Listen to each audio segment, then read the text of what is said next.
top story this hour. France today is hosting a meeting of the so-called Coalition of the Willing aimed to support Ukraine. Well, the leaders of some 30 countries are attending. You can see the arrivals there. President Macron greeting people as they arrive here in Paris. We'll bring you the details of the meeting in just a moment. But first of all, the latest then from the battlefield, where Ukraine drone strikes have killed 4 people in Russia today, while Russian strikes on Ukraine have killed at least 6.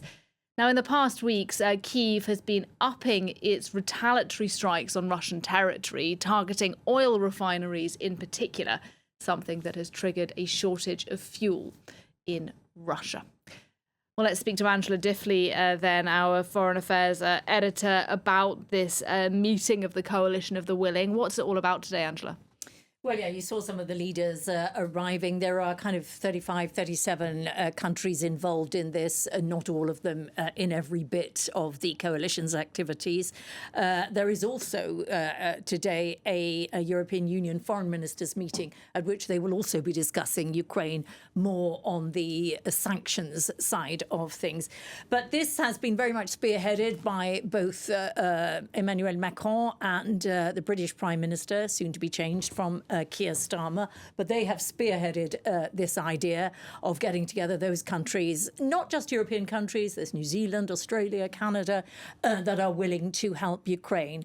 And on the agenda today is especially this idea Zelensky has been asking again and again and again. He wants anti-ballistic air defense systems, and he wants Europe to help make them, and he wants that done quickly. It's quite an undertaking, a big operation. This is something very dear to Emmanuel Macron's heart. He has always championed Europe getting its act together in terms of having a substantial manufacturing industry.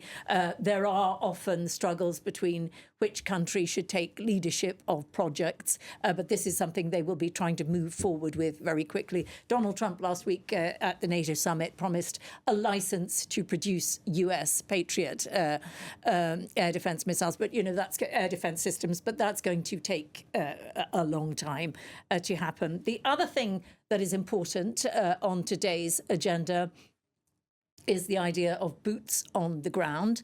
This would be once any ceasefire is signed.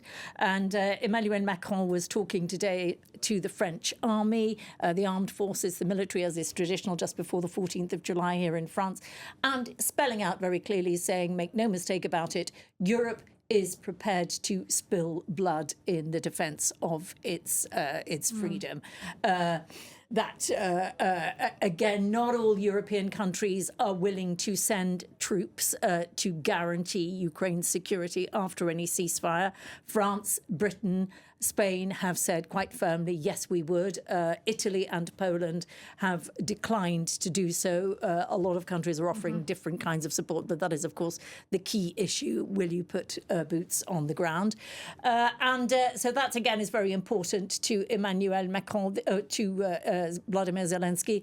This is all about getting Ukraine in the strongest position possible, ready for any negotiations should Vladimir Putin be persuaded that it is time to negotiate, and he does not seem in any way interested yet. The Kremlin saying this meeting together of all these coalition of the willing is a coalition of people who do not want peace, who want this war to continue, because, of course, Russia has been reluctant to go to the negotiating table except on very clear conditions, Ukraine as well.